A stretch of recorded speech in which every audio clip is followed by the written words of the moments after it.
Gravando, gravando, ótimo. Então, gente, como eu havia dito, nós vamos destinar a aula de hoje, eu vou explicar para vocês como se faz a análise de um julgado. Estava dizendo, o julgado ele é do Superior Tribunal de Justiça, o recurso clássico para o Superior Tribunal de Justiça é o recurso especial, ele é o recurso clássico. Na verdade, o Superior Tribunal de Justiça, o recurso clássico é o recurso especial, enquanto o recurso clássico do Supremo Tribunal Federal é o recurso extraordinário. Aqui é o recurso especial.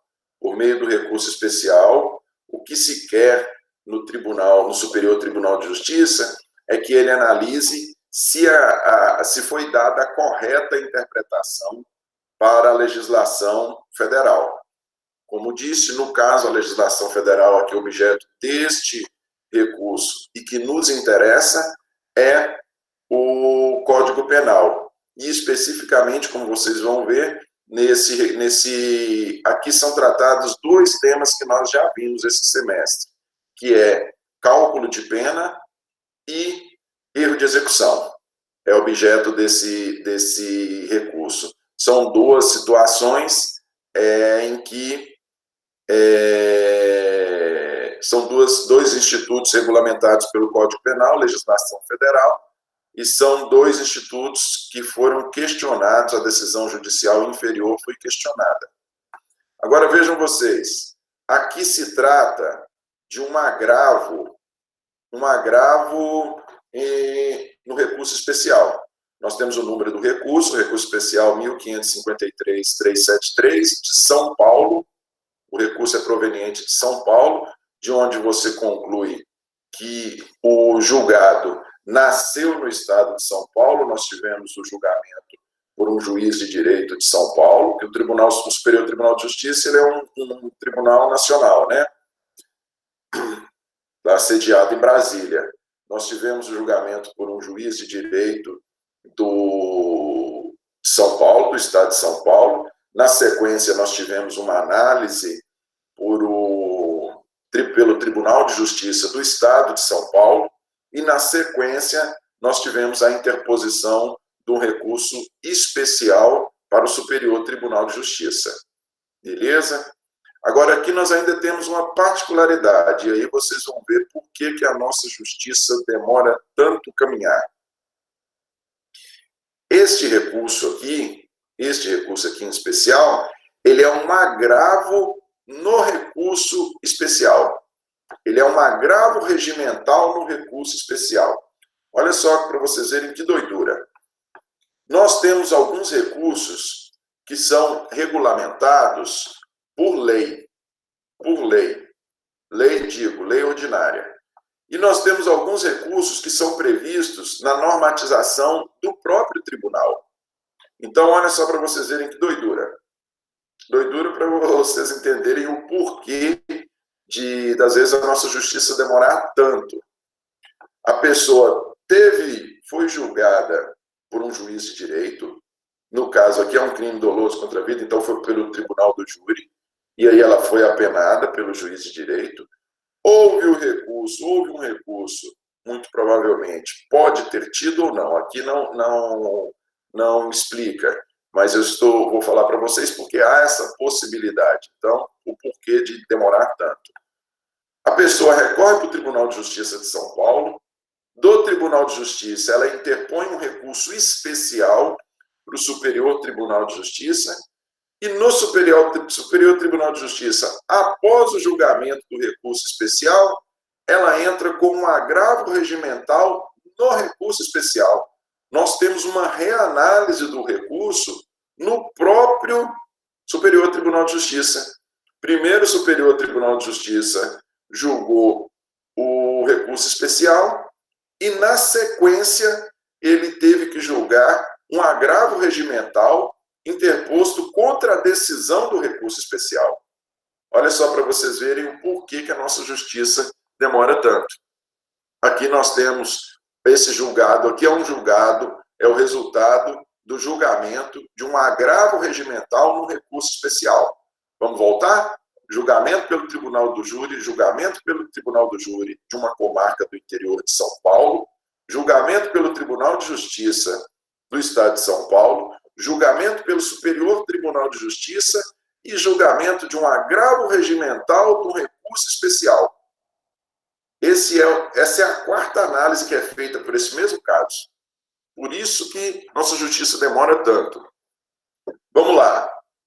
Os julgados do Superior Tribunal de Justiça, como todos os tribunais, são realizados por turmas. Mais uma vez, para aqueles alunos que entraram aí após o início, se tiver fazer qualquer questionamento, abre o áudio e pode fazer o questionamento pelo áudio, porque eu não visualizo as perguntas aqui. Deve ter a possibilidade de colocar aqui simultaneamente as duas coisas, mas para mim a visualização fica ruim na tela. O relator, quando o julgamento se dá por turmas, os julgamentos nos tribunais se dão por turmas, via de regra, nos tribunais de justiça ou nos tribunais regionais federais, que são da Justiça Federal, as turmas são compostas por 5 desembargadores. Aqui, disse que nos tribunais superiores nós não temos desembargadores, nós temos ministros, ministros do Supremo Tribunal Federal e ministro do Superior Tribunal de Justiça. Aqui, no Superior Tribunal de Justiça, as turmas são compostas não por 3, mas sim por 5 ministros. Em todo o processo, um dos ministros funciona como relator e os demais simplesmente votam. A este relator compete fazer a análise de todo o processo, relatório, fundamentação, relatório do que consta no processo. Os demais só julgam concordando ou discordando do colega. Tranquilo? Aqui vocês vejam que o agravado, neste recurso especial, o relator é o ministro Jorge Mussi, é um dos ministros lá do Superior Tribunal de Justiça. O agravante é o José Jerônimo de Lima, é aquele que foi condenado lá pelo Tribunal do Júri, manteve-se a condenação no Tribunal de Justiça, manteve-se a condenação no recurso especial, e agora ele entrou com um agravo regimental no recurso especial. Então, é o réu, representado aí pelo advogado Leopoldo Stefânio Gonçalves Leone Oliveira e outros advogados, né, lá de São Paulo, está aí a OAB dele, a OAB de São Paulo. E o agravado é o Ministério Público do Estado de São Paulo. Se trata de um crime doloso contra a vida, é tribunal do júri, homicídio, né? Tentativa de homicídio, é tribunal do júri. Quem agravou? O agravado, ou seja, a gente sempre, quando você interpõe um recurso, você ataca uma decisão judicial, óbvio, mas sempre tem a parte contrária, que inclusive é chamada para se manifestar também. Aqui, quem interpôs o agravo regimental foi o réu, então, o agravado, aquele que está no polo contrário, é o Ministério Público do Estado de São Paulo. Nós sabemos que em crime doloso contra a vida, ele é de ação penal pública. Ação penal é um dos temas que nós vamos estudar mais para frente. É um crime de ação penal pública, e nos crimes de ação penal pública, quem propõe a ação é o Ministério Público. O Ministério Público propõe a ação. Se quem agravou, quem recorreu, foi o réu, quem está agravado, quem é o agravado no recurso, é o Ministério Público, é quem está do outro lado da ação. O que se ataca é a decisão, mas o agravado é quem está do outro lado da relação processual. Beleza? A ementa ela é um resumo do julgado. Ela é apenas um resumo da íntegra do julgado. Vamos lá.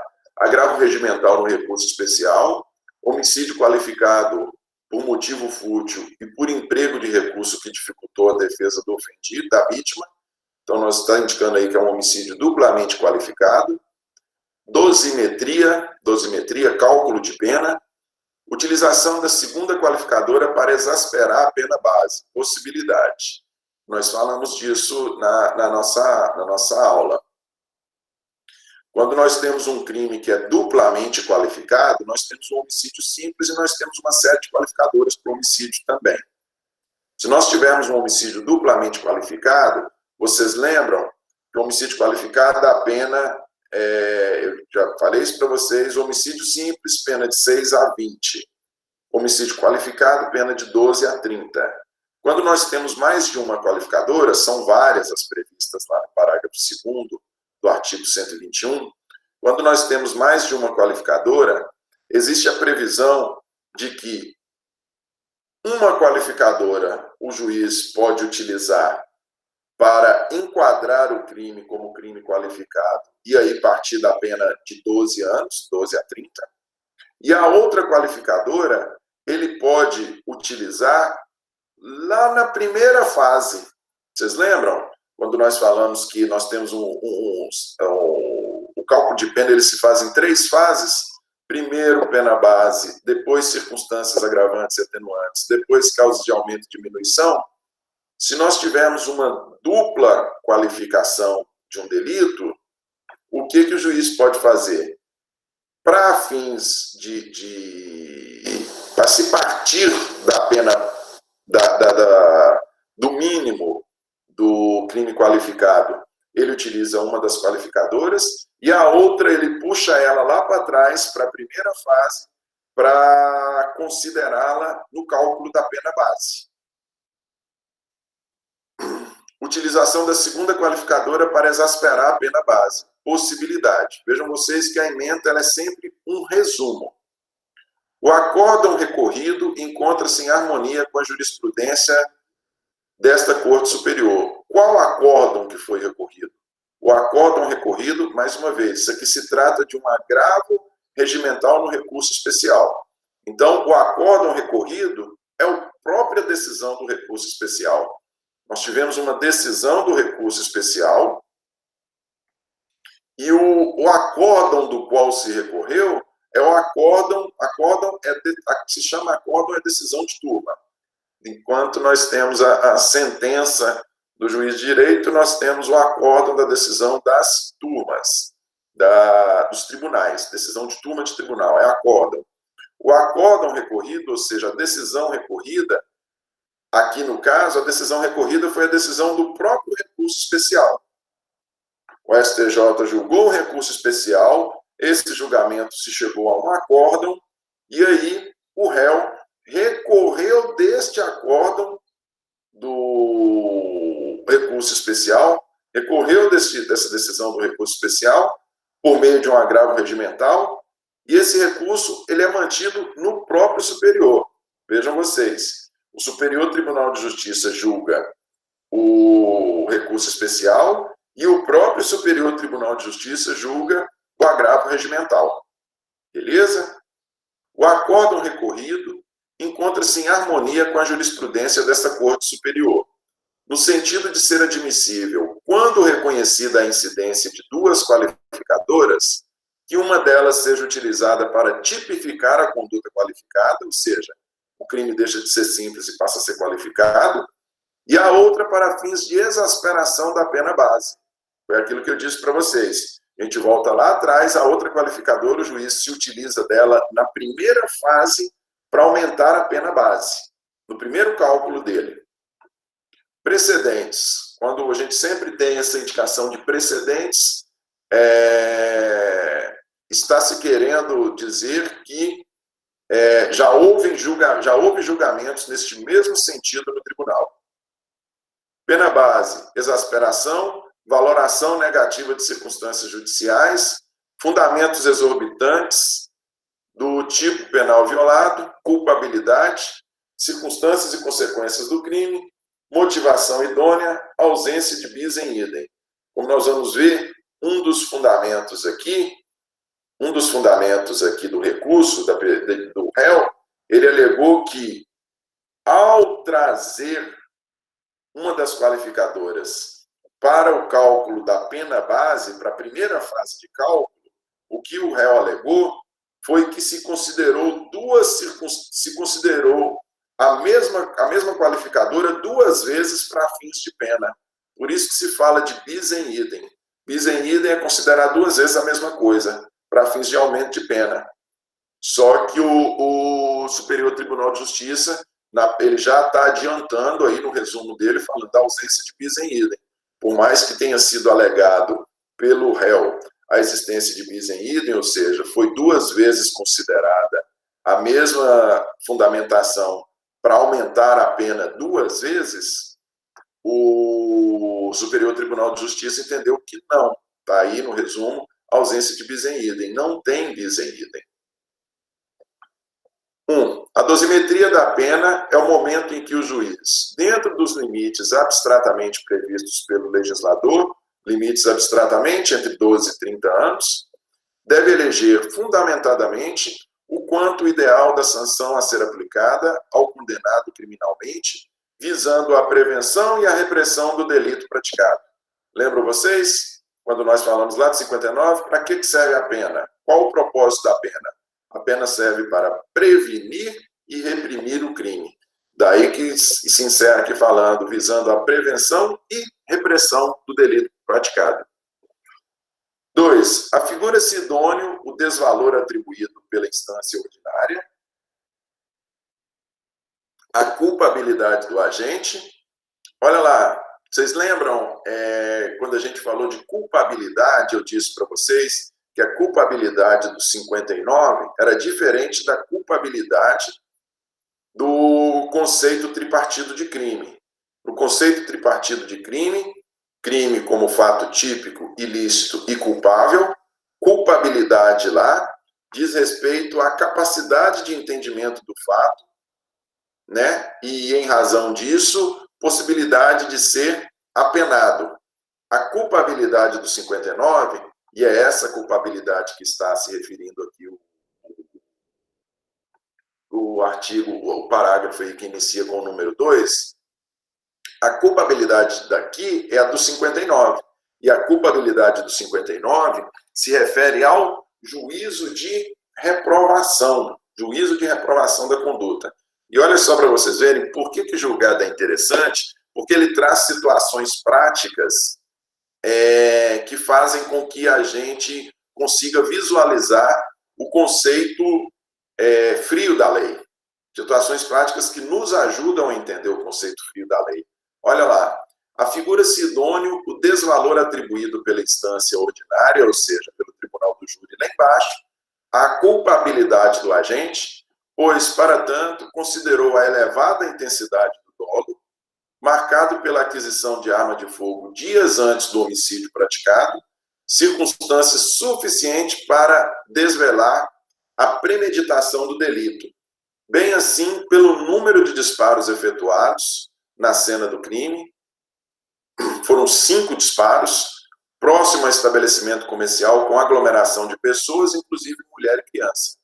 Então, veja, aí é a reprovabilidade. É muito mais reprovável o crime cometido nessas circunstâncias, ele é mais reprovável. Por quê? A pessoa adquiriu a arma momentos antes, então não foi um ato, não foi um cometimento do crime, digamos, de supetão. Nós temos a premeditação, ela foi lá, adquiriu a arma dias antes. O dolo está demonstrado de maneira bem intensa. Ela efetuou 5 disparos de arma de fogo, não foi 1, não foi 2, foram 5 disparos. Ela efetuou esses disparos em um local público próximo a um local onde tinha muita gente, inclusive, como consta aí, mulheres e crianças, ou seja, os disparos, essa conduta era muito mais reprovável, porque o fim poderia ser muito mais trágico. Compreendem? Daí o porquê a culpabilidade, no sentido de reprovabilidade, é muito maior. E a pena pode ser aumentada sob esse fundamento. Parágrafo seguinte. A dificuldade imposta à defesa da vítima, que é uma das qualificadoras do homicídio é quando o crime é cometido por meio de recurso que dificulta a defesa da vítima. A dificuldade imposta à defesa da vítima foi considerada em momento apartado, evidentemente na valoração das circunstâncias sobre as quais ocorreu a infração penal. De fato, o elemento surpresa e os disparos efetuados contra as costas do ofendido, quando este estava tentando se esquivar da agressão injusta, constituem razões idôneas para embasar um plus na gravidade atribuído ao crime concretamente considerado, não refletindo absolutamente reprovação indevida dos motivos da censura lançada sobre a culpabilidade do agente. Então, veja, é um duplo fundamento para a exasperação da pena. Num primeiro momento, nós temos a reprovabilidade decorrente de ter se adquirido a arma dias antes, o que demonstra a intensidade do dolo. Vários disparos de arma de fogo efetuados em local público, onde tinha aglomeração de pessoas, não era na época do Covid, né? Aglomeração de pessoas, podendo atingir outras pessoas, o dolo é mais reprovável, a conduta é mais reprovável, daí o aumento da pena em função da culpabilidade.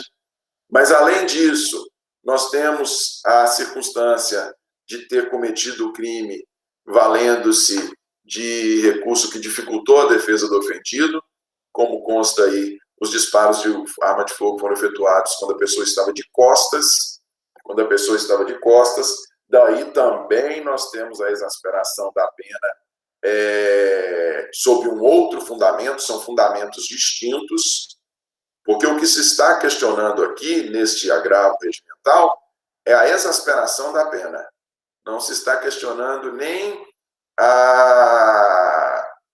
o que se está, pelo que vocês vão ver aqui, não se está questionando nem a absolvição, não.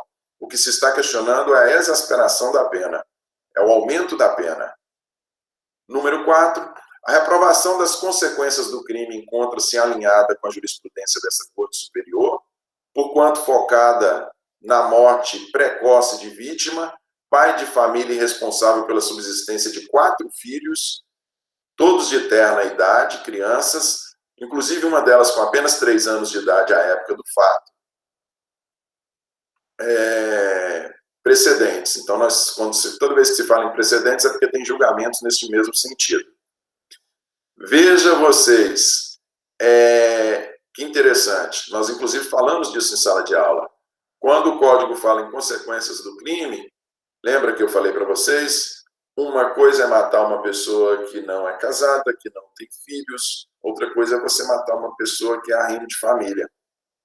As consequências do crime neste fato são muito piores. Daí também o mesmo fundamento para aumento de pena, para exasperação de pena. Número 5.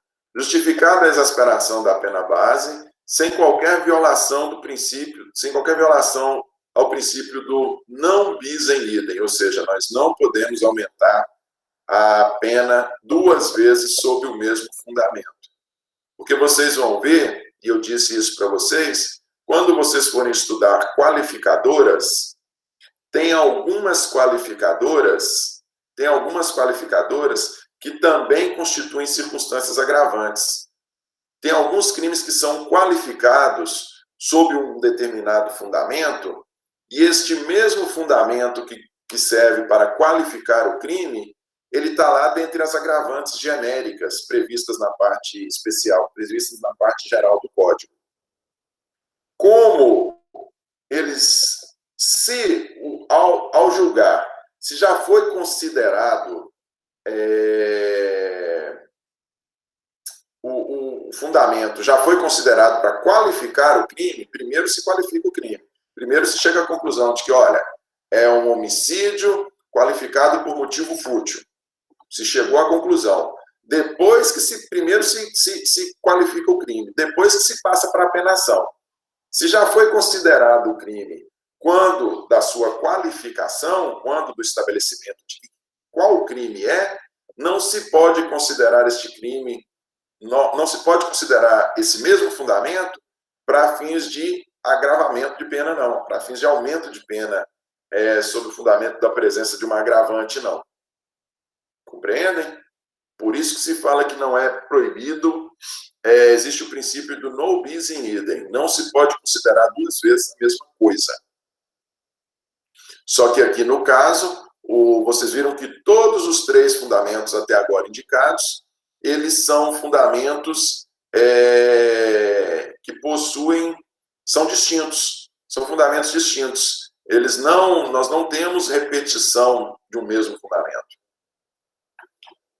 Aí segue ainda o número 5. Erro na execução. Terceira pessoa atingida por um dos disparos de arma de fogo efetuados contra quem se pretendia ofender. Lembra, nós estudamos erro de execução. Concurso formal. Causa de aumento. Nós estudamos isso aqui. Nos termos dos artigos 70 e 73, segunda parte do Código Penal, quando por acidente ou erro no uso dos meios de execução, o agente, além de alcançar a pessoa que pretendia ofender, também ofende pessoa diversa, aplica-se a regra do concurso formal de crimes. Lembra lá o concurso formal? Uma só conduta, cometimento de 2 ou mais crimes. Nós temos a pena, quando estamos diante do concurso formal, a pena é exasperada, a pena não é somada. Nós temos o cometimento de 2 crimes, porém a pena é aumentada, a pena não é somada. Beleza? Neste caso prático aqui, nós tivemos, foram efetuados 5 disparos, além da pessoa pretendida, foi atingida uma outra pessoa que estava no local. Por isso nós tivemos aqui o concurso formal, que foi uma das últimas matérias que nós estudamos. Então vejam, gente, essa é a ementa. Essa é a ementa. O que é a ementa? É um resumo da íntegra do julgado. É um resumo da íntegra do julgado. Nós vamos ver aqui a íntegra do julgado.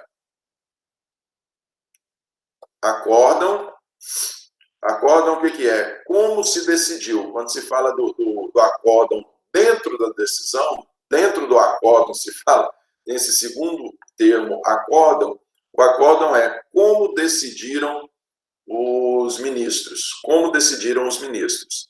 Está ali. Vistos, relatados e discutidos estes autos, o processo, acordam os ministros da 5ª Turma do Superior Tribunal de Justiça, esse foi um julgado da 5ª Turma, na conformidade com os votos e as notas taquigráficas a seguir, por unanimidade, negar provimento ao agravo regimental. Então, o recurso foi indeferido, o agravo regimental foi indeferido, né? Mais uma vez, houve um recurso especial, e da decisão desse recurso especial houve um agravo regimental, e esse agravo regimental, do mesmo jeito que o recurso especial foi indeferido, o agravo regimental também foi indeferido.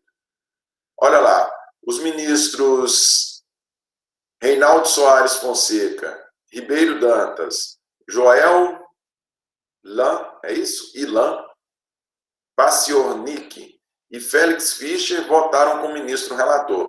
Quem é o ministro relator? A quem competiu fazer o relatório do julgamento? O relator, ele faz o relatório e, além do relatório, ele vota. Ele tem que explanar o seu voto. Aqui o relator foi o ministro Jorge Mussi. Ele tem que explanar o seu voto. Vejam vocês que o julgamento é de maio de 2019, relativamente recente. Ele tem que fazer um relatório de todo o processo, de que se trata e tal, e além do relatório, ele tem que votar. Os outros ministros, como consta aqui, olha lá, todo mundo negou provimento por unanimidade, ou seja, todo mundo concordou com o relator, e mais do que isso, ninguém votou de maneira diferente. Nada impedia que os ministros, mesmo que votando com o relator, mesmo que votando pelo indeferimento do agravo regimental, nada impedia que eles se valessem de outro fundamento. Ou seja, eu vou concordar, eu estou concordando sim com o relator, porém eu quero expor aqui o meu voto, o porquê de eu estar concordando. Nada impedia. Aqui, no caso, nós estamos com a íntegra do julgado, vocês vão ver que o único voto que existe nesse julgado é o do ministro Jorge Mussi. Além dele ter feito o relatório, no único voto que nós vamos ter aqui é o dele. E o que acontece? O que quer isso dizer? Isso quer dizer que Os outros ministros, os outros 4 ministros, a turma é composta por 5 ministros, os outros 4 ministros votaram com ele, concordaram com ele, sem explanar nenhum voto. Aquela velha história, voto com o relator, ponto. Ele não expôs o seu voto, ele simplesmente concordou com o relator e com todos os fundamentos que o relator apresentou. Beleza? Nada impedia, se nós não estivéssemos diante de um julgado unânime, nada impedia que 2 desses ministros, são 5, 4, nós temos 4, o relator expusesse o seu voto, ou fizesse o relatório, expusesse o seu voto pelo provimento do recurso, um dos outros ministros votasse pelo improvimento do recurso, ou seja, pelo recurso não ser procedente, e os outros 3 ministros acompanhassem um ou outro. Compreendem? Vamos lá.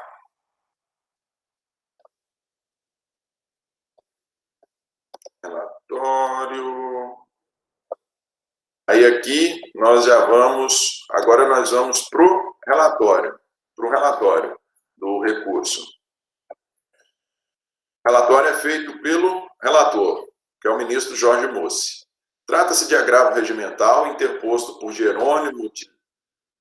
Jerônimo de Lima contra a decisão dessa relatoria. Olha lá, foi uma decisão do próprio STJ, está lá entre parênteses, STJ de folhas 644 e 647, ou seja, nós já temos dentro do processo uma decisão do STJ e o agravo regimental foi contra esta decisão, decisão desta relatoria, que negou o provimento ao recurso especial defensivo, mantendo o apenamento determinado pelas instâncias ordinárias, pela instância ordinária ao réu, pela prática de crime previsto no artigo 121, parágrafo 2º, inciso 2 e 4, combinado com 70 e 73 do Código Penal. Vejam vocês, nós tivemos uma primeira decisão, que está entre as folhas 644 e 647. Nessa primeira decisão, a pessoa interpôs um recurso especial. Entre as folhas 644 e 647, nós temos a decisão deste recurso especial. E neste recurso especial ele foi improvido, tá aí, não foi dado provimento ao recurso defensivo, ao recurso especial interposto pela defesa. Deste recurso especial, então, nós tivemos um agravo regimental, que, como disse para vocês, esse agravo regimental, que ele é previsto nos normativos internos do STJ, ele é mantido no próprio STJ, ele é julgado pelo próprio STJ. E concordou-se no recurso especial que com a apenação, o apenamento determinado pela instância ordinária. Qual é a instância ordinária? O Tribunal do Júri, é o Tribunal do Júri que apena. Pela prática dos crimes previstos, um homicídio duplamente qualificado, como foi atingida uma terceira pessoa, além da vítima pretendida, nós temos aí a aplicação dos artigos 70 e 73, que é o erro de execução e a apenação de acordo com o concurso formal, conforme estabelece o artigo do erro de execução. Ele fala que a apenação tem que ser de acordo com o concurso formal. Vamos lá, gente. Alega o agravante aqui é um agravo em recurso especial, então, aquele que recorre leva a designação de agravante. Alega o agravante que a decisão monocrática deixou de analisar o verdadeiro fundamento do recurso especial, qual seja a existência do indevido bis in idem nos motivos apresentados pela instância ordinária para valorar de modo negativo a culpabilidade e a qualificadora do inciso 4º do parágrafo 2º do Código Penal, recurso que dificultou a defesa da vítima, incluída entre as circunstâncias judiciais do artigo 59 do Estatuto Repressivo, durante a primeira fase da dosimetria da pena, afirma que ambos os vetores foram reprovados pelas mesmas razões. Então, a alegação aqui é de que o recurso que dificultou a defesa da vítima foi utilizado tanto para fins de circunstâncias judiciais, tanto para fim de fixação da pena base, como uma circunstância negativa para as circunstâncias judiciais, como também para qualificar o crime. É isso que o agravante está alegando. Foi considerado 2 vezes o recurso que dificultou a defesa da vítima. Também sustenta que a motivação utilizada para fazer incidir, no caso concreto, a regra do artigo 73, parte final, concurso formal decorrente de erro de execução, apenas replica os fundamentos empregados na valoração negativa da culpabilidade, materializando, assim, nova violação ao princípio do non bis in idem. Ou seja, além dele estar afirmando, nessa segunda parte aqui, ele está afirmando que foi considerado 2 vezes da mesma forma com relação a outra vítima, da mesma forma com relação à vítima pretendida, se considerou 2 vezes o mesmo fundamento para aumentar a pena, e a mesma postura foi adotada com relação à vítima não pretendida. Vejam vocês que não se está sendo questionado, o que não se quer não é absolvição. Se está sendo questionada a apenação. Beleza? Por fim, entende como idôneo a justificativa agregada ao juízo de desvalor, entende como inidôneo a justificativa agregada ao juízo de desvalor lançado sobre as consequências do crime, novamente por configurar inaceitável bis in idem. No ponto, argumenta que o desaparecimento de qualquer pessoa pela morte, ainda que casado, com filhos ou arrimo de família, configura circunstância inerente ao crime de homicídio, não podendo, por isso, resultar na exasperação da pena respectiva. E o recorrente está alegando aqui, o agravante, é óbvio que se você mata uma pessoa, a pessoa desaparece, e é lógico que se ela desaparece, você já está respondendo por ter matado a pessoa e por ter causado o desaparecimento dela. Você não pode ter a sua pena para esta conduta, existe o crime, que está no 121, e já é estabelecida uma pena. Você não pode ter novamente a sua pena aumentada sob o fundamento de que essa pessoa desapareceu pelo fato dela ser casada e ter filhos. Está se considerando 2 vezes, é isso que está falando o agravante, está se considerando 2 vezes o mesmo elemento para aumentar a pena. Vejam que a todo tempo que se questiona é pena. Demais disso, defende que a decisão monocrática incorreu em reformácio impégios, pois, a despeito da ausência de recurso de acusação, teria acrescentado motivação inédita à reprovação das consequências do delito, quando atribuiu ao ofendido a qualidade de arrimo de família. Lembram vocês, gente, que quando se fala em consequências do crime, nós temos ali uma dupla circunstância. Nós podemos ter como consequências do crime não só consequências que levam à exasperação da pena. Nós podemos ter não só o fato como, nesse caso aqui, a pessoa era casada e tinha 4 filhos, um filho de 3 anos, como a gente poderia brincar, né? Uma pessoa dessa faz muito mais falta do que quem não tem ninguém. Então, as consequências do crime com relação a essas pessoas são trágicas. Essa é uma possibilidade de análise negativa das consequências do crime. A outra possibilidade de análise negativa das consequências do crime é quando a pessoa é arrimo de família. O que é arrimo de família? É aquela que põe dinheiro dentro de casa. Nós podemos ter, por exemplo, um grupo de pessoas. Nós podemos ter uma casa em que tem 4 irmãos. 4 irmãos moram juntos. Somente um deles trabalha, todos os outros 3 são menores, o mais velho trabalha, e ele bota dinheiro dentro de casa para todos, para o sustento dele e dos demais irmãos. Vindo ele a ser assassinado, ele é arrimo de família. A consequência para esses outros 3 vão ser graves.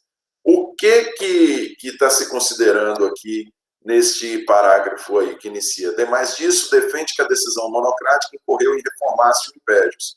que é reformácio impérios? É reforma em prejuízo. Você só pode reformar em prejuízo uma decisão, você só pode reformar em prejuízo uma decisão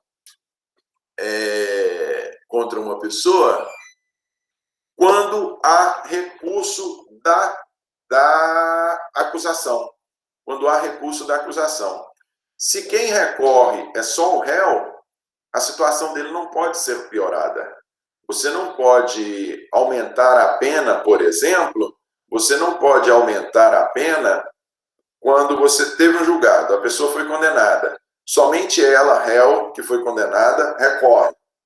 A pena não pode ser aumentada. Por quê? Porque existe um princípio que estabelece que é impossível a reformácio impérios, ou seja, a reforma em prejuízo. Se eu estou recorrendo, eu estou querendo melhorar a minha situação. É proibido a reforma em prejuízo quando o único recurso que existe é o recurso da vítima. Ele está alegando aqui que houve ausência de recurso da acusação. Então, se houve ausência de recurso da acusação, no recurso especial não poderia ter sido reconhecido que a pessoa era reino de família. Por quê? Porque na decisão anterior, na decisão do Tribunal do Júri e, eventualmente, na decisão do Tribunal de Justiça, foi reconhecido apenas que ele é pai de família, casado, com 3 filhos e um filho de 3 anos de idade. Isso. Só que, por mais que no Tribunal do Júri e no Tribunal de Justiça tenha sido reconhecido apenas isso, quando o STJ foi julgar o recurso especial, que é um recurso recorrido aí, quando ele foi julgar o recurso especial, ele considerou, além disso, considerou que a pessoa era reino de família. Então, o STJ incorreu em reformácio impérios, reformácio em prejuízo. Não houve. Oi? Repete para mim, por favor, quando que é proibida a reforma em prejuízo? Eu estou falando muito rápido? Um pouquinho. Um pouquinho. Deixa eu desacelerar aqui. Olha lá. Quando é que é proibida a reformácio impérios ou reforma em prejuízo? É quando o único recurso é da defesa. Nós tivemos uma condenação de qualquer natureza. Só a defesa recorreu. Aí você fala, pô, mas mesmo em condenação pode existir caso em que a acusação recorre? Pode, ué. Porque o que se quer quando você processa uma pessoa, o Ministério Público processa? Ele quer que a pessoa seja responsabilizada e ele quer que seja atribuído pena a essa pessoa. Se a pessoa foi condenada, ótimo, ótimo. O primeiro propósito do MP foi atingido. Mas qual era o segundo propósito do MP, da acusação? O segundo propósito é que seja aplicada uma pena alta, porque a pessoa possui vários antecedentes. Na hora de apenar, o juiz deu pena mínima. O MP pode recorrer? Pode recorrer pedindo aumento de pena, por mais que a sentença tenha sido condenatória. Então, o que ocorre essa proibição da reformácio impérios, ou reforma em prejuízo? O que ela quer dizer? Ela quer dizer que quando quem interpôs o recurso foi apenas a defesa, o resultado deste recurso, a análise do tribunal, ela não pode piorar a situação do réu. Ela não pode piorar a situação do réu, porque quem recorreu foi só ele. Quem recorreu foi só ele. Se a acusação tivesse recorrido, a situação poderia piorar. Vocês lembram lá no julgamento do Lula, em que um dos julgamentos lá, em que a pena foi aumentada pelo TRF, ele foi condenado pelo Moro, foi apenado, aí o Ministério Público Federal recorreu e no TRF a pena foi aumentada. Se quem tivesse recorrido tivesse sido apenas o Lula, da decisão do Sérgio Moro, o TRF não poderia ter aumentado a pena. Compreendem? A situação não pode piorar quando quem recorre é só a defesa. Aqui, no caso, o que a defesa está alegando? O que o agravante está alegando? Ele está alegando que, olha, a instância inicial, o juiz, o tribunal do júri de uma comarca de São Paulo ou o Tribunal de Justiça do Estado de São Paulo, ele falou simplesmente que a pessoa é casada e tem 4 filhos, um deles de 3 anos de idade. E, em razão disso, aumentou a pena, considerando aí as consequências do crime. Nem o Tribunal do Júri, nem o Tribunal de Justiça, ele não reconheceu que o réu, que a vítima era arrimo de família, não, que sustentava a família. Quem está reconhecendo isso é você, Superior Tribunal de Justiça. Só que como é que você reconhece isso para piorar a situação do réu, se não houve recurso da acusação? Quem recorreu foi só o réu. Você não pode prejudicar o réu quando quem recorre é só ele. Ao reconhecer que ele é arrimo de família, sem ter isso sido reconhecido pelas instâncias anteriores e sem ter havido recurso da acusação, você está piorando a situação do réu. E isso é verdade. Beleza? Vamos lá. Este é o relatório. Vamos agora para o voto do ministro Jorge Mussi. Como eu disse para vocês, quem votou foi só eles. Foi só ele e os demais lá votaram com o relator, né? Tá com preguiça de trabalhar, concordaram com os fundamentos dele, pronto. Ministro Jorge Mussi, relator. Os elementos existentes nos autos reportam que aqui nós já estamos falando do voto dele. A princípio, no relatório, ele mostrou só os fundamentos do recurso, na primeira parte lá do relatório. Agora nós já estamos falando do voto. Os elementos existentes nos autos reportam que José Jerônimo foi condenado pela prática da conduta descrita no artigo 121, parágrafo 2º, inciso 1 e 2, ou seja, um homicídio duplamente qualificado, na forma do artigo 73, todos do Código Penal. Houve tentativa de homicídio e o homicídio com erro de execução. Todos na forma do Código Penal, uma pena de 14 anos e 7 meses de reclusão, em regime inicialmente fechado. A pessoa foi condenada a 14 anos e 7 meses. Mantida a sentença em sede de apelação da defesa, no ponto referente à dosimetria da pena, restou consignado pelo tribunal de origem que a sanção foi devidamente quantificada. Vocês vejam que entre parênteses lá está o ESTJ 529 e 540. O que acontece?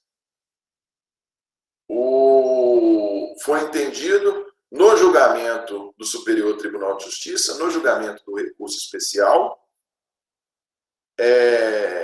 entendeu-se que a dosimetria da pena estava certa, que o cálculo da pena estava certo. No julgamento do recurso especial, mais uma vez, esse aqui é um julgamento de um agravo regimental do recurso especial. Recorreu-se do recurso especial. Mantida a sentença em sede de apelação da defesa, no ponto referente à dosimetria da pena, restou consignado pelo tribunal de origem que a sanção foi indevidamente quantificada.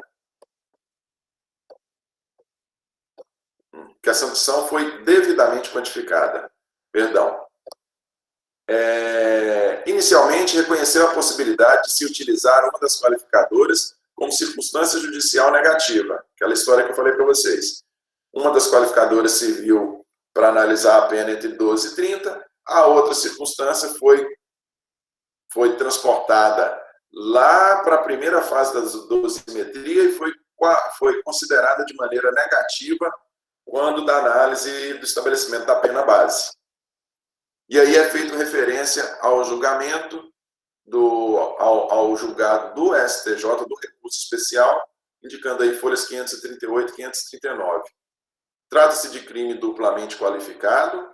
Uma das qualificadoras foi corretamente utilizada como negativa, como integrativa do tipo penal. Uma foi considerada para integrar o tipo penal. Partindo a pena base daquela prevista nas hipóteses do artigo 121, parágrafo 2º, todas as qualificadoras do parágrafo 2º fazem com que a pena base parta-se de 12 anos, e a outra, conforme expressamente destacado na sentença recorrida, foi considerado como circunstância judicial desfavorável. Foi transportada lá para a primeira fase. Nos termos do artigo 59 do Código Penal. O que afigura correto e fica mantido, como, aliás, bem destaca a mesma doutrina de Guilherme Souza Nutti, utilizada nas razões recursais. Então, fez referência aí a um livro do Guilherme Souza Nutti, que é um doutrinador de direito processual penal também. Se é certo, verifica-se que o entendimento prolatado encontra-se em harmonia com a jurisprudência dessa corte, no sentido de ser admissível, quando reconhecida a incidência de duas qualificadoras, que uma delas seja utilizada para tipificar e a outra seja utilizada para fins de exasperação da pena base. Nesse sentido, confirmam-se os seguintes precedentes. Não vou nem me ater aos precedentes aqui não, porque o julgado ele é muito grande. Quando o acórdão, quando ele traz assim, nesse sentido configuram-se os precedentes, ele está fazendo referência a outros julgados em que a decisão foi a mesma. Ele está fazendo referência a outros julgados em que a decisão foi a mesma. Olha lá, ele está indicando os precedentes. No primeiro dos precedentes, só no finalzinho, eu não vou nem ler porque ele se refere a um outro caso, mas só para vocês verem. Ele indica lá o precedente. E ao final, qual é esse precedente? É um agravo regimental, no recurso de número 242.467 do Estado do Paraná. Ele indica esse como um precedente no qual foi julgado no mesmíssimo sentido em que se decidiu o recurso especial que foi atacado por meio desse agravo regimental. E aí ele indica um outro julgado, está lá esse outro julgado que inicia com penal e processual penal. Vocês vejam que ao final do julgado está lá, um habeas corpus 189.718 do Distrito Federal, ministro Nefe Cordeiro. Vejam então, quando ele indica precedentes, quando um julgado traz precedentes e cita esses precedentes, ele está fazendo referência a outros julgamentos em que a decisão foi no mesmo sentido. Tranquilo? No que se refere aos motivos empregados na valoração negativa da culpabilidade e a qualificadora do inciso 4 do parágrafo 2º do artigo 121, como circunstância do crime, não se verifica o alegado bis em idem. Vocês lembram que ele falou do recurso lá em cima, quando a gente falou do relatório, o ministro já tinha indicado que um dos fundamentos, um dos motivos do recurso do agravo regimental era que haveria bis em idem. Haveria bis em idem porque estava se considerando a mesma circunstância para qualificar e para agravar a pena. Com efeito, a sentença penal condenatória, confirmada integralmente pelo tribunal de origem, com efeito da sentença penal condenatória, confirmada integralmente pelo tribunal de origem, colhe-se os seguintes excertos a título de dosimetria penal. Então, nós já tivemos um julgado, olha lá, aqui está fazendo referência, que são termos são termos do próprio julgamento do tribunal de origem. Quando esse parágrafo aqui fala em, quer ver? A sentença penal condenatória confirma integralmente, confirmada integralmente, nós tivemos uma sentença do tribunal do júri, e essa sentença foi confirmada pelo STJ, no recurso especial, em que houve o agravo, mais uma vez. Como é que consta? E aí faz referência a essa decisão confirmatória, a decisão confirmatória da decisão do tribunal do júri. É ela que está citada aqui. Aqui já não se está fazendo referência a um outro julgado, não. É o julgado deste mesmo processo. É a decisão atacada. Aqui se está fazendo essa citada aqui, a decisão atacada deste mesmo processo. Na análise das chamadas circunstâncias judiciais, previstas no artigo 59 do Código Penal, considerando a culpabilidade do réu, as circunstâncias e consequências do delito, fixo a pena base em patamar acima do mínimo. O dolo do réu deve ser considerado intenso, em poder de arma de fogo, adquirida dias antes do crime. Dirigiu-se o réu ao local de trabalho da vítima, José Ayrton Costa, e após abordá-la e com ela discutir, efetuou 5 disparos, atingindo-a pelas costas. Os tiros foram desfechados em frente a um bar lotado de pessoas, dentre elas mulheres e crianças. Por sorte, apenas foi atingida a vítima Janice de Jesus de Oliveira, que foi a vítima atingida pelo erro de execução, além do José Ayrton, que era a vítima pretendida. A qualificadora do motivo fútil tipifica o delito e não será considerada como fundamento para a majoração da pena. Então, vejam vocês, o motivo fútil foi considerado para o delito deixar de ser homicídio simples e passar a ser homicídio qualificado. É isso que está dizendo. A qualificadora do motivo fútil tipifica o delito e não será considerado como fundamento para majoração de pena. Deve ser considerada como circunstância judicial desfavorável a segunda qualificadora reconhecida pelos jurados. A vítima foi surpreendida pelo réu armado nas proximidades do seu local de trabalho, foi atingida por 3 disparos nas costas, pelas costas, quando tentava fugir. E em relação às consequências do crime, então vejam, qual é a segunda qualificadora?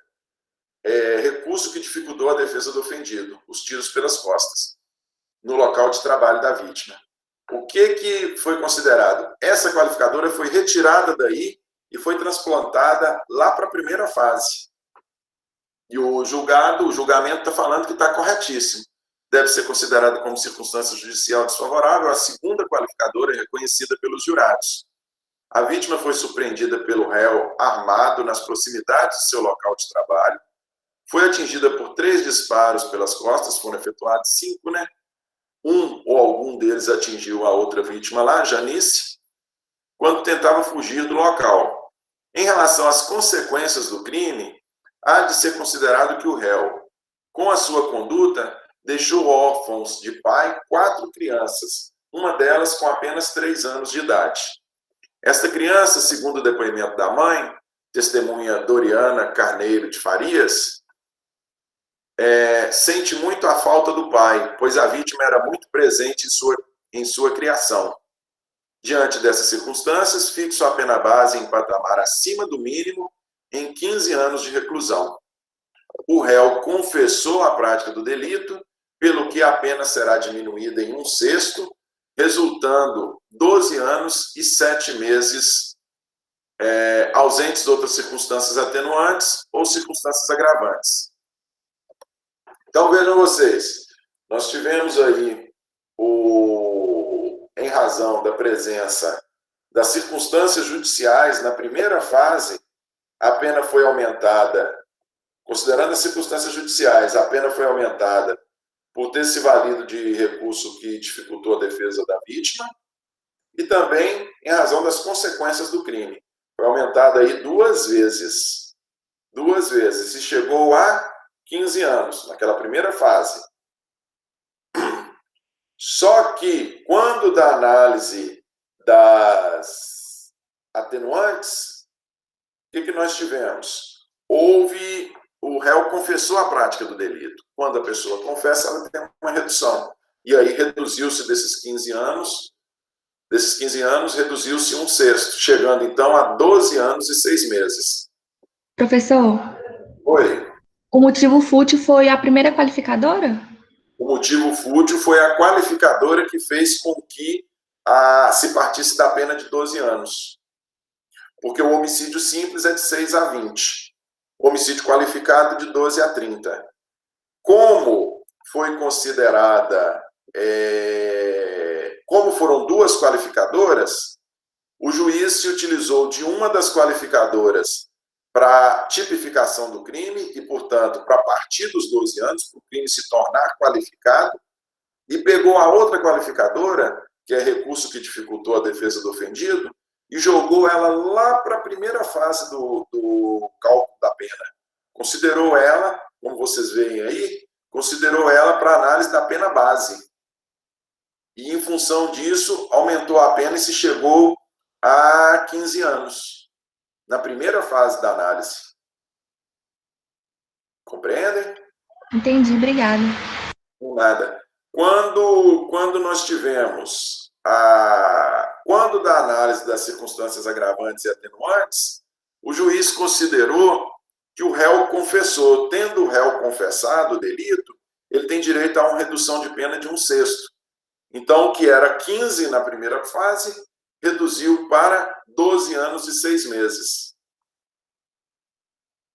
Ocorre que, além da vítima pretendida, e aí nós damos sequência à leitura, o reconhecimento da ocorrência do erro de execução, tendo sido a vítima atingida, a vítima Janice de Jesus Oliveira, leva à aplicação do quanto previsto nos artigos 70 e 73 deste Código. A pena aplicada será aumentada em 1/6, considerado o número de vítimas atingidas. Desta forma, fixo a reprimenda em definitivo em 14 anos e 7 meses de reclusão. Vejam vocês que no finalzinho, o que nós tivemos? Além da vítima pretendida, foi atingida uma outra pessoa, a Janice, e em função de ter sido atingida a Janice, vocês lembram quando nós temos o erro de execução, em que, além do crime cometido, pretendido, é cometido um outro delito? Qual é a regra? A regra, quando nós temos erro de execução em que, além de cometido o delito, é cometido um outro delito, nós temos a pena agravada, nós temos a presença do concurso formal. Então, nós temos a pena agravada. O que nós vimos lá no concurso formal? No concurso formal, parte-se de 1/6 para o aumento de pena. E o que faz com que o aumento de pena seja maior ou menor? O que faz com que o aumento de pena seja maior ou menor é a quantidade de crimes cometidos em concurso formal. Aqui, no caso, foi apenas um delito cometido por erro de execução. Nós tivemos 2 crimes cometidos. Em função do erro, cometeu-se apenas mais um. Como cometeu-se apenas mais um, o aumento é só de 1/6. De repente, se tivesse sido cometidos 3, 4, era num local que estava cheio de gente. Então, ao invés de efetuar um disparo de arma de fogo, se tivesse dado uma rajada de metralhadora lá, tentando matar um, acabasse matando um monte de gente, e o juiz entendesse que se tratasse de um concurso formal, aí a pena não poderia ser só de 1/6. A pena poderia ser, eu acho que a variação é de 1/6 para metade, a variação poderia ser poderia chegar até metade. Tranquilo? Como visto, em relação ao desvalor atribuído à culpabilidade do agente, o juízo de primeiro grau considerou a elevada intensidade do dolo, marcada principalmente pela aquisição da arma de fogo dias antes do homicídio praticado, circunstância suficiente para desvelar a premeditação do delito, bem assim pelo número de disparos efetuados, 5 na cena do crime, próximo a estabelecimento comercial repleto de pessoas, inclusive mulheres e crianças.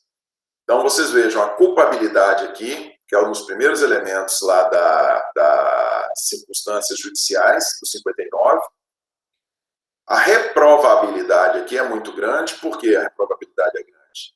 A premeditação, ele comprou, ele adquiriu a arma com este propósito. Como eu disse para vocês, não foi o cometimento de um crime de supetão, em que a pessoa ficou louca de raiva, foi lá e cometeu o crime em função ou do comportamento da vítima, enfim, em função de qualquer situação.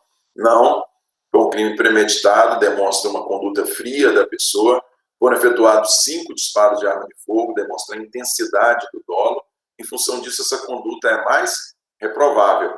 Pode-se considerar um aumento de pena em razão da maior culpabilidade do agente, da maior reprovabilidade do agente. Por sua vez, A dificuldade imposta à defesa da vítima foi considerada em momento apartado, foi um outro fator. Evidentemente, na valoração das circunstâncias sobre as quais ocorreu a infração penal.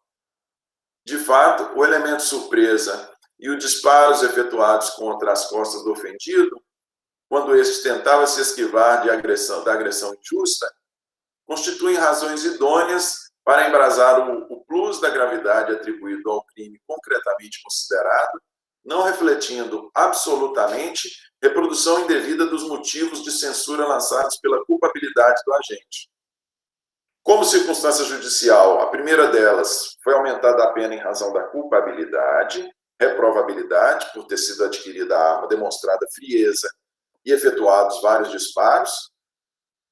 Por outro lado, quando se exasperou a pena mais uma vez com base no artigo 59, não foi um bis em idem quando se considerou o recurso que dificultou a defesa do ofendido. Porque quando se considerou o recurso que dificultou a defesa do ofendido, a circunstância aí de ter efetuado os disparos pelas costas, quando a pessoa encontrava-se de costas, o aumento aí foi considerado as circunstâncias do crime. Se você for lá no artigo 59, lá consta culpabilidade, consta circunstâncias, consta outros elementos que são distintos um do outro. O duplo aumento, considerando as circunstâncias judiciais, o duplo aumento, ele foi considerado porque estavam presentes dois elementos suficientes para aumentar um crime. Um deles, a culpabilidade, a reprovabilidade. O outro, as circunstâncias. Se vocês forem lá no artigo 59, vocês vão ver que esses elementos estão separados.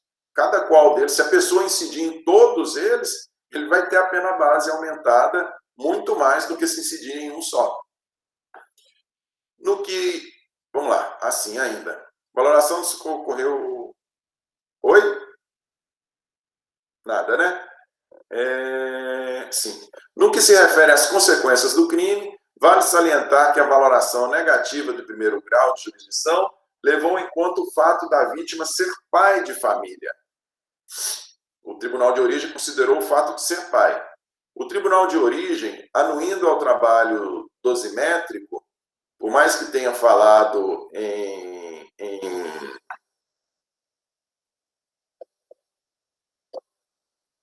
Vamos lá. Assim. No que se refere às consequências do crime, vale salientar que a valoração negativa no primeiro grau de jurisdição levou em conta o fato da vítima ser pai. É aquela alegação final lá daquele que recorreu, do agravante, foi a alegação última dele de que no tribunal de origem se considerou apenas que a pessoa era pai. Não se considerou que ele se fosse arrimo de família. E quando no julgamento do recurso especial se considerou, além dele ser pai, se considerou que ele era arrimo de família. Então, houve a reformatio imperis, a reforma em prejuízo. Dando sequência, o tribunal de origem, anuindo ao trabalho dosimétrico, estabilizado na sentença condenatória, ainda acrescentou: ainda que assim não fosse, não se pode ter, quanto às consequências do crime, de específico, porque estaria isso embutido na própria consequência do tipo penal, a mesma mensuração de uma vítima sem filhos, ou com filhos maiores e capazes, com a de uma vítima que é pai de lactantes, filhos pequenos ou adolescentes, fazem que a figura paterna representativa de segurança e sustento é imprescindível. Então vejam vocês, aquela velha história que eu já havia comentado com vocês, ou uma pessoa que não tem filhos, ou que tenha filhos ainda que filhos maiores, é diferente de uma pessoa que tem filhos menores.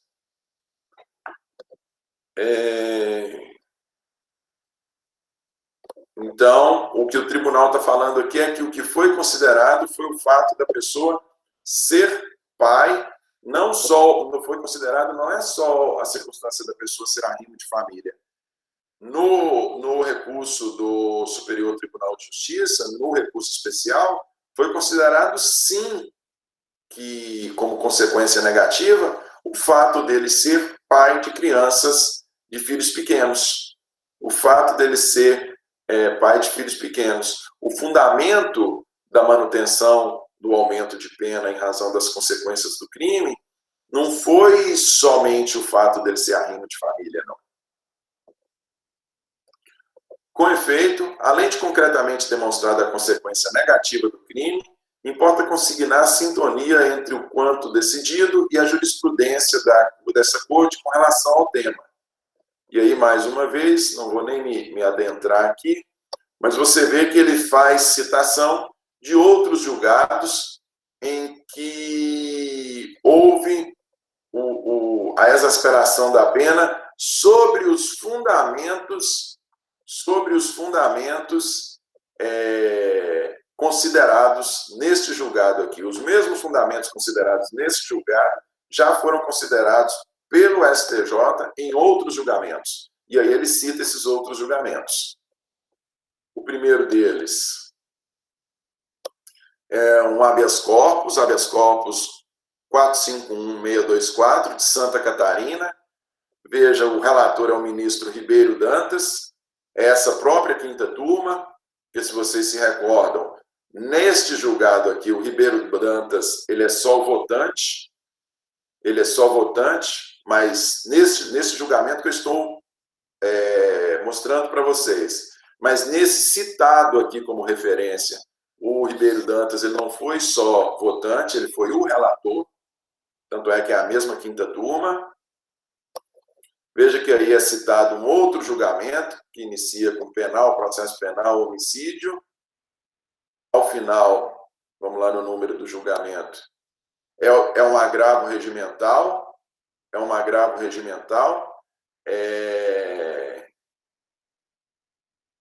regimental em recurso especial número 10.416/12 do Estado do Paraná.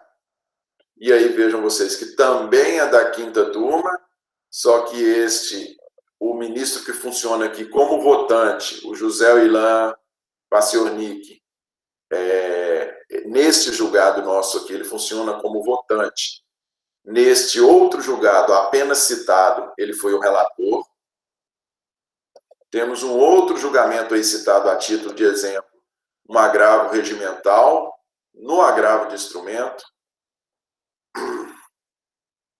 proveniente de São Paulo. Aqui já não foi na sexta turma, na quinta turma, foi na sexta. Então, o ministro relator Rogério Chiet Cruz, isso. Vejam vocês, gente, são todos julgados do próprio STJ que são referidos para fundamentar o que se está decidindo neste julgado que eu estou apresentando para vocês. Não fosse o bastante, importa assinalar que jamais houve acréscimo de motivação capaz de acarretar reformácio impérios ao recorrente. A conclusão de que o ofendido era arrimo de família é decorrência natural e insofismável do que constou na dosimetria penal, concretizada ainda no primeiro grau de jurisdição, quando se destacou o fato de que a vítima deixou 4 filhos, todos de terna idade, crianças, inclusive um deles com apenas 3 anos de idade. Ora, nos termos do artigo 229 da Constituição Federal, os pais têm o dever de assistir, criar e educar os filhos menores, sendo desprovido de sentido o pensamento de que a falta de qualquer um deles, por razão precoce e injusta, não possa qualificar aspecto exorbitante ao tipo penal do artigo 121. Então, vejam vocês, o que o julgado está falando aqui? Que por mais que houve a menção de que o pai era arrimo de família,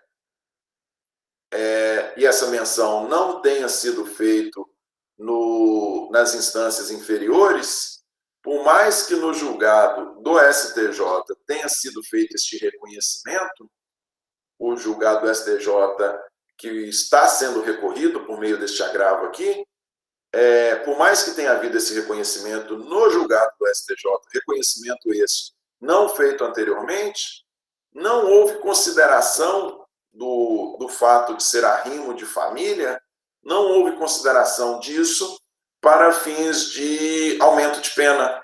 Não houve consideração dessa circunstância para fins de aumento de pena. Então, não existe reformatio impejus. Não houve prejuízo nenhum.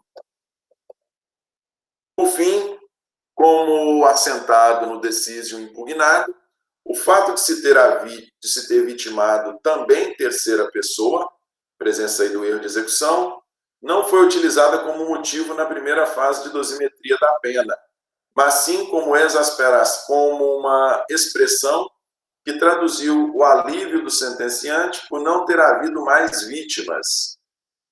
Haja vista que diversos disparos foram efetuados pelo agravante próximo ao estabelecimento comercial, com aglomeração de pessoas, como se extrai do texto. Por sorte, apenas foi atingida a vítima Janice Jesus de Souza. Ou seja, o aumento da pena em razão de ter sido atingida essa terceira pessoa, Janice, foi considerada apenas para fins de concurso formal. Não houve consideração dela na primeira fase da dosimetria da pena. Se não houve consideração na primeira fase da dosimetria da pena, da mesmíssima forma, nós não estamos diante de bis in idem. Ela não foi considerada para fins de análise das circunstâncias judiciais. Ela só foi considerada lá na ponta, lá na última fase. Lembra quando nós fizemos referência aí ao como a pena aumentou e reduziu, né? Porque no momento lá ela reduziu em função da confissão. Como nós fizemos referência, o erro de execução, ele foi considerado só no último momento. Ele foi considerado só no último momento, com o aumento da pena. Ele não foi considerado duas vezes. Não houve bis in idem. Assim, não há bis in idem na incidência da causa de aumento prevista no artigo 73, que é o artigo do erro de execução. Portanto, considerados idôneos os fundamentos utilizados para a majoração da pena base e descaracterizada qualquer hipótese de bis in idem, não há que se falar em violação do artigo 59, que é aquele das circunstâncias judiciais, do 121, parágrafo 2º, incisos 1 e 4, que é o homicídio qualificado, e o artigo 73, que se refere ao erro de execução, todos do Código Penal. Não houve violação de qualquer deles. Por essas razões, nega-se provimento ao agravo regimental. Como disse para vocês, esse é um julgado, essa é uma decisão de um agravo regimental. É como voto. Essa terceira parte aqui que eu acabei de ler para vocês foi o voto do relator. Nós tivemos ementa, tivemos acórdão, essa quarta parte, né? Nós tivemos ementa, tivemos acórdão, tivemos relatório e agora tivemos o voto. Certidão de julgamento, relator o Jorge Mussi, presidente da sessão, ministro Reinaldo, subprocuradora-geral da República, que atuou, Mônica Nicida Garcia, secretário Marcelo Pereira Cruvinel. Gente, se vocês não tiverem um sobrenome bem diferentão aí, vocês arrumam, porque o povo que chega lá nas cabeças, vocês estão vendo, vocês estão vendo que tá difícil chegar um da Silva lá, viu? Aí quem tem nome comum. Quem tem nome comum é o preso lá, José Jerônimo de Lima. Pelo amor de Deus. Advogado Leopoldo Stefano. Outros advogados. Advogada, sobrenome Frazão, tá vendo? Tem que arrumar um nome bonito. Se não arrumar um nome bonito, não vai, não. Certidão. Certifica que a Igreja Quinta Turma, ao apreciar o processo em epígrafe na sessão realizada nesta data, proferiu a seguinte decisão. A turma, por unanimidade, negou o provimento ao agravo regimental, Ministros: Reinaldo Soares, Ribeiro Dantas, Joel Ilan Paciornik, Félix Fischer, votaram com o ministro relator, que foi o Mussi. Beleza, gente? Essa é a circunstância. Essa é a forma de se analisar um julgado. Vocês viram que é interessante que... o que significa folha 450? Eu pedi, de repente, alguém aí está sem áudio. Quando consta lá folha 450, deixa eu ver quem perguntou, Laís, é porque o julgado, a todo momento, é feito referência a peças do processo.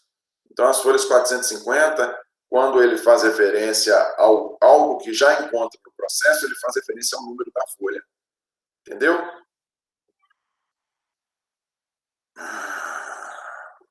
Quem? Tem Maica? Maica está dentro. Ô, Maica, quando eu fizer representação lá por prisão, por busca e apreensão, não esquece que eu fui seu professor não, viu? Quebra meu gai. Quebra meu gai lá e concorda comigo. Bom, gente. Não, Júlia Mota. Mota com 2T, pô. Mota com 2T. Mota com 2T vai também. Só, no mínimo, a subprocuradora dá para ser. Ó, pior, não é só Maica, não. É Maica Schneider. Ixi, ministra do Supremo. O nome desse chega ministro do Supremo, tranquilo. Bom, gente, era isso. Assim seja, né? Amém. É isso que eu tinha na aula de hoje. Eu queria realmente explicar para vocês como é que se faz essa análise. Vocês viram que eu fiz referência eu já pedi trabalhos para vocês nesse sentido, mas é lógico que eu avaliei os trabalhos de acordo com o que eu poderia esperar de vocês, já que vocês estão no terceiro período e não tinham tido contato ainda com o julgado. Mas, como eu disse para vocês, como o julgado é muito importante, a gente está todo o tempo recorrendo a julgados, se faz necessário nós sabermos analisar um julgado. Por isso que eu achei interessante nós dedicarmos essa aula de hoje para isso. E teremos, sim, mais trabalhos que sejam análise de julgado, porque a análise de julgado é muito bom. Quando eu fazia o curso, eu sempre olhava, o STF, ele solta um boletim a cada 10 dias, 15 dias, não sei. Tinha julgado que eu lia que eu não entendia bulufas, não entendia nada de nada, mas você dá uma cabeçada uma vez, dá uma cabeçada duas vezes, e depois você começa a entender. É uma fonte muito boa de aprendizado. Se vocês depois quiserem ver, tá lá, vocês vão lá no site do STF, tem um informativo, boletim. Chama informativo boletim, é uma coisa ou outra. Aí vocês dão uma olhada lá, beleza? Nossa aula de hoje nós ficamos por aqui. Terça-feira nós não vamos ter aula, porque parece que tem algum evento aí na faculdade. Então, na próxima quinta, nós voltamos e adiantamos aí, caminhamos um pouquinho mais na nossa matéria. Ok? Bom dia para vocês. Bom dia para vocês, por nada. Amanhã, ou melhor, semana que vem, a gente está aí. Bom dia a todos.